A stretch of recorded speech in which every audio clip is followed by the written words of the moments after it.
Halo, nama saya Egy Brilian dan di sini saya akan menjelaskan sedikit tentang materi dari Technopreneurship.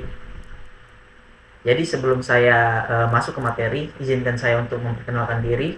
Nama saya Egy Brilian dengan NIM 2109116057 dari Prodi Sistem Informasi kelas B angkatan 2021 Fakultas Teknik Universitas Mula Warman. Jadi langsung saja kita masuk ke materinya. Yang pertama yaitu apa sih yang dimaksud dengan technopreneurship? Jadi technopreneurship ini merupakan gabungan antara kata teknologi dan entrepreneurship. Yang pertama, kata teknologi merujuk pada penerapan praktis ilmu, pengetahuan ke dunia, industri, atau sebagai kerangka pengetahuan yang digunakan untuk menciptakan alat-alat. Sedangkan kata entrepreneurship berasal dari kata entrepreneur yang merujuk pada seseorang atau agen yang menciptakan bisnis atau usaha dengan keberanian menanggung risiko dan ketidakpastian untuk mencapai keuntungan. Kesimpulannya, technopreneurship ini merupakan pendekatan atau konsep yang menggabungkan teknologi dan kewirausahaan dalam upaya menciptakan dan mengelola bisnis yang inovatif dan berorientasi pada teknologi dengan tujuan mencapai keuntungan. Lalu lanjut untuk tujuan dari technopreneurship itu sendiri, yaitu yang pertama, memahami potensi dan peluang bisnis teknologi. Untuk tujuan yang pertama ini meliputi pemahaman tentang tren teknologi, perkembangan industri, dan kebutuhan pasar yang dapat memberikan landasan untuk mengidentifikasi peluang bisnis yang inovatif dan berpotensi menghasilkan keuntungan. Lalu untuk tujuan yang kedua yaitu mengembangkan keterampilan kewirausahaan. Tujuan ini sendiri meliputi pemahaman tentang strategi bisnis, pengelolaan risiko, inovasi, pemasaran, dan manajemen operasional yang relevan dalam konteks bisnis teknologi.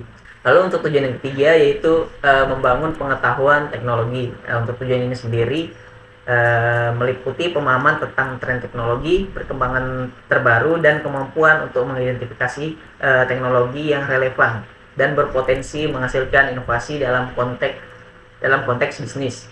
Lalu untuk tujuan yang ketiga yaitu membangun pengetahuan teknologi. Tujuan ini meliputi pemahaman tentang tren teknologi, perkembangan terbaru, dan kemampuan untuk mengidentifikasi teknologi yang relevan dan berpotensi menghasilkan inovasi dalam konteks bisnis. Lalu untuk yang tujuan keempat yaitu mengembangkan kemampuan inovasi. Tujuan ini melibatkan pemahaman tentang proses inovasi, pengembangan produk dan layanan berbasis teknologi, serta kemampuan untuk mengidentifikasi dan menerapkan solusi yang inovatif dalam konteks bisnis. Lalu yang terakhir yaitu tujuan yang kelima, mengenal ekosistem dan sumber daya yang relevan.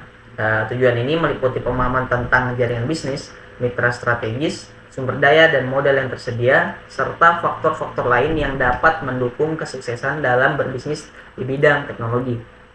Jadi kesimpulannya, dengan mempelajari technopreneurship, seseorang dapat memperoleh pengetahuan, keterampilan, dan pemahaman yang diperlukan untuk menciptakan dan mengelola bisnis yang inovatif dalam dunia teknologi. Lanjut untuk materi selanjutnya, yaitu contoh implementasi technopreneurship dalam konteks sistem informasi. Dan untuk contoh di sini saya mengambil e-commerce atau marketplace.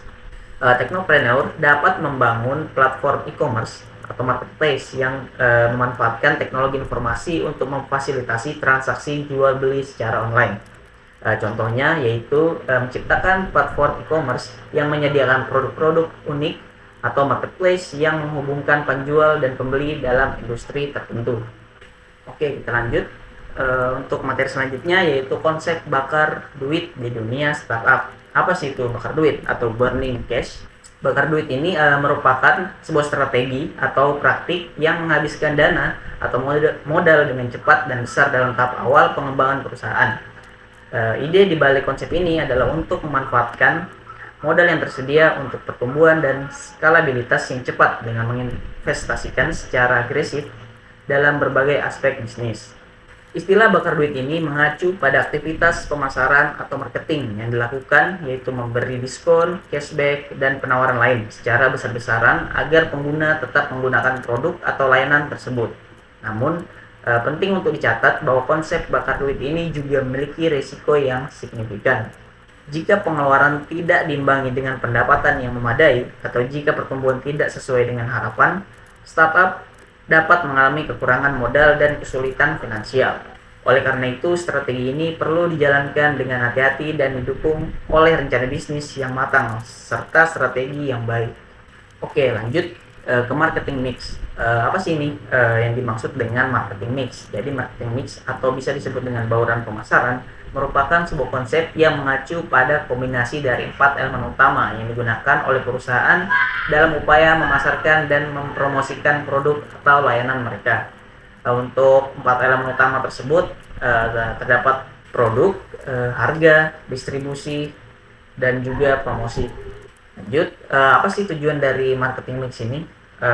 Untuk tujuannya yaitu yang pertama ada untuk memenuhi kebutuhan pelanggan, meningkatkan kesadaran merek, meningkatkan penjualan dan pangsa pasar, mencapai keuntungan yang menguntungkan, lalu untuk membangun hubungan pelanggan, dan yang terakhir untuk menghadapi persaingan pasar. Jadi melalui penerapan yang efektif dari marketing mix, perusahaan dapat mencapai tujuan pemasaran mereka, memperoleh keunggulan yang kompetitif, dan mencapai kesuksesan bisnis jangka panjang. Selanjutnya yaitu contoh implementasi dari marketing mix. Nah, di sini saya menggunakan contoh yaitu Coca-Cola, yang dimana terdapat 4 elemen, yaitu pertama produk, price, place, dan juga promotion. Untuk dari produk sendiri, Coca-Cola menawarkan berbagai produk minuman seperti Coca-Cola Classic, Diet Coke, Coca-Cola Zero Sugar, Fanta, Sprite, dan masih banyak lagi. Coca-Cola juga memiliki kemasan yang khas dengan botol plastik, kaleng, dan botol kaca yang mudah dikenali. Untuk yang kedua, yaitu untuk elemen price. Coca-Cola menetapkan harga yang kompetitif dan sesuai dengan nilai yang diberikan oleh produknya. Coca-Cola juga sering melakukan penawaran diskon atau bundle khusus pada periode tertentu seperti promo beli 1 gratis 1. Lalu yang ketiga yaitu elemen place. Coca-Cola memiliki jaringan distribusi yang luas dengan produk tersedia di berbagai tempat seperti supermarket, restoran, kafe, dan warung. Coca-Cola juga menjalin kemitraan dengan toko kelontong dan distributor lokal untuk memastikan produk tersedia di wilayah yang lebih terpencil. Lalu untuk elemen yang terakhir yaitu promotion. Coca-Cola melakukan kampanye iklan yang kreatif dan menggugah minat konsumen di berbagai media, termasuk televisi, radio, cetak, dan digital. Coca-Cola juga sering menjadi sponsor dalam acara-acara olahraga besar, konser, festival musik, dan perhelatan populer lainnya. Lalu kita lanjut ke bisnis plan atau rencana bisnis. Bisnis plan atau rencana bisnis merupakan dokumen tertulis yang menggambarkan tujuan bisnis, strategi, dan langkah-langkah yang akan diambil untuk mencapai tujuan tersebut. Bisnis plan menyediakan panduan komprehensif bagi pemilik bisnis, calon investor, dan pemangku kepentingan lainnya tentang bagaimana bisnis akan dijalankan. Lalu selanjutnya yaitu ada 4 kerangka bisnis plan, yaitu yang pertama ada kerangka keuangan, yang kedua ada kerangka konsep bisnis, yang ketiga ada kerangka operasional, dan yang keempat ada kerangka pemasaran. Untuk kerangka yang pertama yaitu kerangka keuangan, kerangka ini mencakup proyeksi keuangan yang komprehensif untuk bisnis. Ini termasuk rencana pendapatan, biaya, laba kotor, laba bersih, arus kas, dan juga neraca.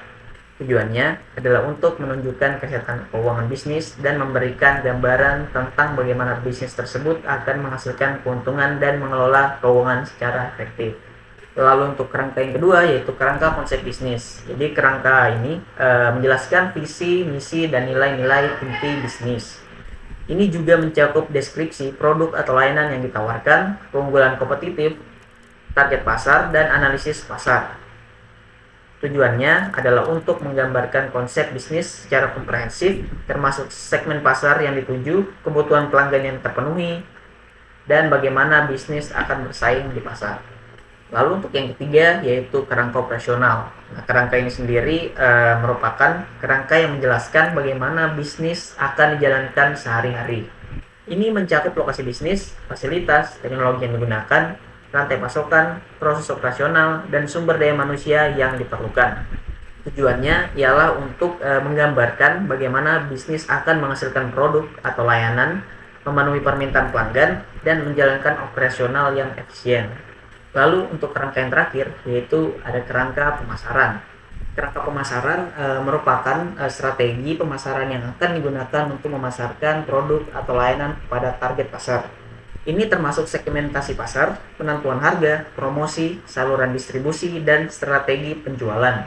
Tujuannya ialah untuk mencapai tujuan pemasaran, seperti meningkatkan kesadaran merek, menarik pelanggan baru, mempertahankan pelanggan yang ada, dan mencapai pangsa pasar yang lebih besar. Kemudian ada manfaat dari bisnis plan. Manfaat dari bisnis plan ini sendiri ada 3, yaitu yang pertama dapat membantu dalam mengambil keputusan, misalnya mengembangkan produk baru, merekrut tenaga kerja, masalah finansial, dan lainnya. Yang kedua, yaitu dapat membantu dalam merencanakan sistem keuangan perusahaan yang baik, agar kedepannya sebuah perusahaan terhindar dari kesalahan dalam penyusunan keuangan. Dan yang terakhir, yaitu dapat membantu untuk mendapatkan investor yang lebih banyak agar bisnis yang didirikan semakin sukses. Baik, untuk yang terakhir, yaitu apa saja yang telah saya peroleh dari mempelajari Technopreneurship selama 1 semester ini. Yang saya peroleh yaitu saya mendapatkan pemahaman tentang potensi bisnis yang dapat dihasilkan melalui penerapan teknologi, seperti menciptakan produk atau layanan inovatif yang dapat mengubah cara kerja suatu industri atau memenuhi kebutuhan pasar yang belum terpenuhi. Kemudian, dengan mempelajari Technopreneurship, saya dapat mempersiapkan diri untuk menjadi pengusaha yang berorientasi teknologi, mampu mengidentifikasi peluang bisnis yang baru, mengelola inovasi, dan memanfaatkan teknologi untuk mencapai keunggulan kompetitif. Oke, mungkin itu saja yang dapat saya presentasikan pada video ini, yaitu beberapa materi mengenai Technopreneurship. Jika ada kesalahan kata, mohon dimaafkan, dan jika ada beberapa kata yang menyinggung, tolong dimaafkan juga. Sekian dari saya, terima kasih, dan selamat pagi.